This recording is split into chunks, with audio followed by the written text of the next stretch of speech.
सुप्रभात बच्चों। मेरा नाम प्रिया है। मैं ड्रीम वैली इंटरनेशनल स्कूल में पढ़ाती हूँ। आज का मेरा विषय है हिंदी और मेरा उप विषय है पार्ट 1 भाषा और व्याकरण, जो कि कक्षा 3 वर्ग के बच्चों के लिए है। पार्ट 1 भाषा एवं व्याकरण। भाषा किसे कहते हैं? भाषा वह साधन है जिसके द्वारा हम अपने भावों और विचारों को एक दूसरे तक पहुंचाते हैं। हम अपने भावों और विचारों को एक दूसरे तक कैसे पहुंचा सकते हैं? भाषा के भेद, मौखिक भाषा और लिखित भाषा। हम अपने भावों और विचारों को एक दूसरे तक मौखिक रूप में तथा लिखित रूप में पहुंचा सकते हैं। उदाहरण, मौखिक भाषा ओरल लैंग्वेज। जब कोई व्यक्ति बोलकर अपनी बातों को एक दूसरे तक पहुंचाता है, उसे हम मौखिक भाषा कहते हैं।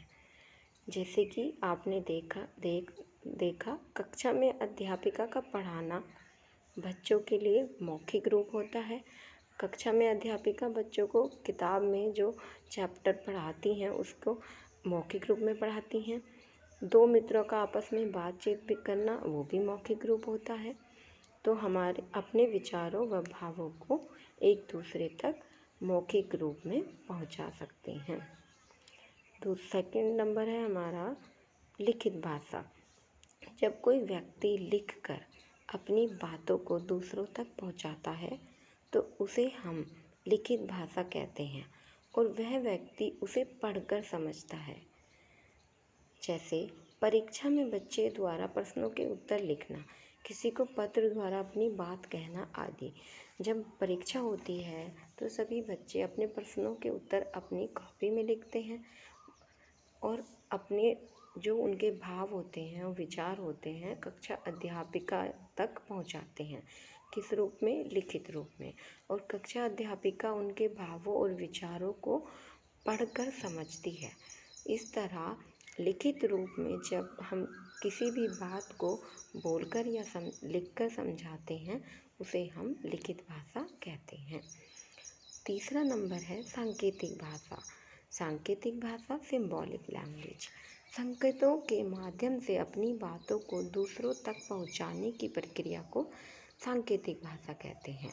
इसका मतलब यह है कि जब हम अपने भावों और विचारों को ना तो बोलकर और ना ही लिखकर बल्कि इशारों के द्वारा दूसरों तक पहुंचाते हैं तो उसे हम सांकेतिक भाषा कहते हैं। हम संकेत अपनी आँखों द्वारा भी दे सकते हैं, हाथों द्वारा भी दे सकते हैं या किसी और तरीके से भी दे सकते हैं। बट इसमें हमें ना तो बोलना होता है और ना ही लिखना होता है, सिर्फ संकेत देना होता है। हिंदी भाषा एवं राष्ट्रीय भाषा। हमारे देश में विभिन्न प्रकार की भाषाएं बोली जाती हैं। पंजाबी, मराठी, गुजराती, तमिल, तेलुगु, असमिया, कन्नड़, मलयालम, अंग्रेजी आदि।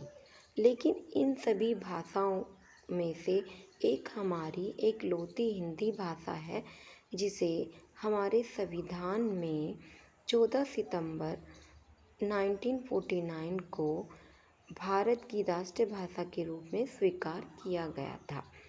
प्रत्येक वर्ष 14 सितंबर को हमारे भारत में हिंदी दिवस मनाया जाता है। व्याकरण। इसी के साथ साथ हमारा आगे का प्रकरण है व्याकरण। किसी भाषा के बोलने, लिखने और पढ़ने के निश्चित नियमों का व्याकरण कहते हैं। भाषा का पूरा ज्ञान व्याकरण ही कराता है। व्याकरण भाषा को नियमों में बांधकर उसे शुद्ध और सुंदर बनाता है। प्रत्येक भाषा का अपना एक व्याकरण होता है जिसके आधार पर हम अपने वाक्य को शुद्ध करते हैं, अपनी वाणी को शुद्ध करते हैं और वाक्य का सही उच्चारण करते हैं। व्याकरण के द्वारा हमारी भाषा सुंदर बनती है और हमें उच्चारण भी ठीक होता है। व्याकरण के अंग। व्याकरण के कितने अंग होते हैं? व्याकरण के 3 अंग होते हैं जिसमें कि पहला अंग है वर्ण विचार, वर्ण विचार में हम छोटे छोटे वर्ण होते हैं उनका उच्चारण करना सीखते हैं।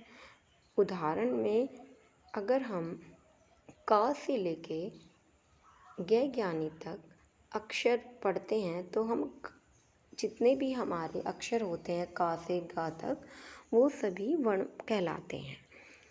तो इन्हीं वर्णों का सही उच्चारण वर्ण विचार के अंतर्गत आता है, जिसमें हम क को क नहीं कहते हैं। क का सही उच्चारण होता है क, ख, ग, इस प्रकार होता है। इसके बाद दूसरे नंबर पे आता है शब्द विचार। शब्द विचार की उत्पत्ति, बनावट, विकास और अर्थ का अध्ययन किया जाता है। इसमें शब्दों की उत्पत्ति, बनावट, विकास और अर्थ का अध्ययन किया जाता है।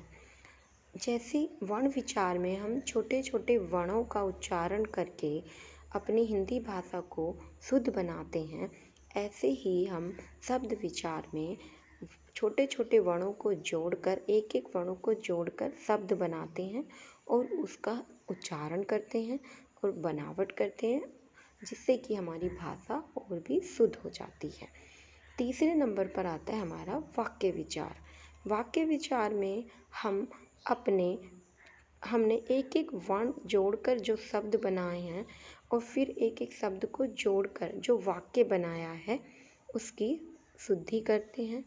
और अगर हमारा वाक्य अशुद्ध है तो हम व्याकरण की मदद से उस वाक्य को शुद्ध करते हैं और दोबारा से अपनी कॉपी में लिखते हैं।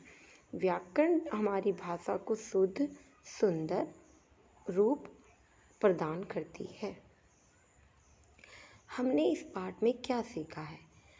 भाषा से हमें अपने विचार प्रकट करते हैं। भाषा से हम अपने विचार प्रकट करते हैं। विचार प्रकट करने का साधन बोलकर या लिखकर, दो प्रकार से हम अपने विचार प्रकट कर सकते हैं। हमारी राष्ट्रीय भाषा हिंदी है। प्रत्येक वर्ष 14 सितंबर को भारत में हिंदी दिवस मनाया जाता है। भारत के लिखित रूप को, भाषा के लिखित रूप को लिपि कहते हैं और प्रत्येक देश की अपनी एक लिपि होती है। हिंदी भाषा देवनागरी लिपि में लिखी गई है। व्याकरण द्वारा हम भाषा के शुद्ध रूप का प्रयोग करना सीखते हैं। व्याकरण की मदद से हम अपने अशुद्ध वाक्यों को शुद्ध करके उनका सही उच्चारण करते हैं। आज का आप सभी का कक्षा कार्य है, सही उत्तर पर राइट का चिन्ह लगाइए।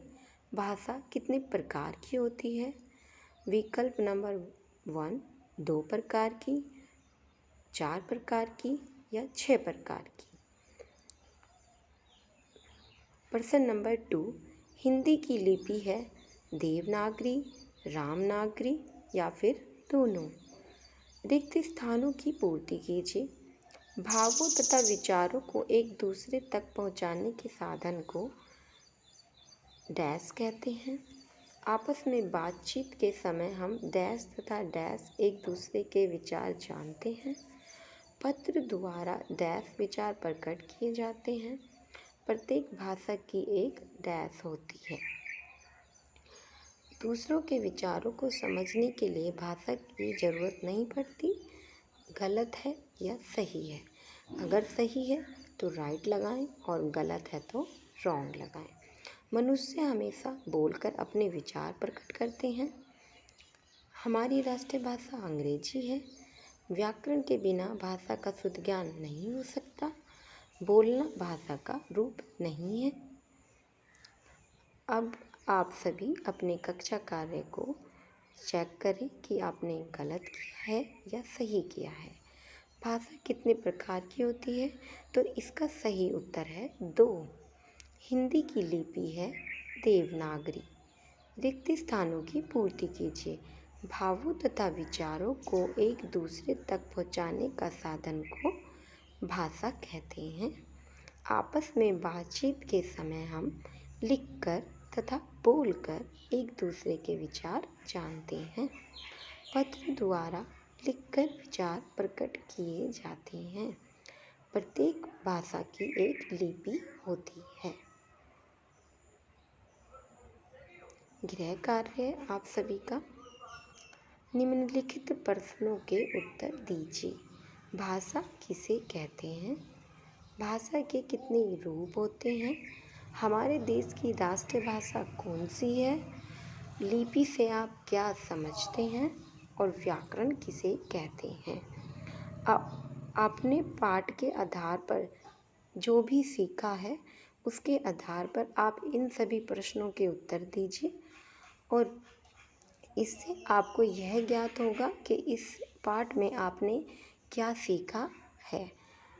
और इसके अलावा अगर कोई भी प्रकरण ऐसा है जो आपको नहीं समझ में आया है तो हमारे कमेंट बॉक्स में कमेंट ज़रूर लिखिए, जिससे कि हम हमारी अगली जो वीडियो होगी उसमें उस गलती को दोबारा ना दोहराएं।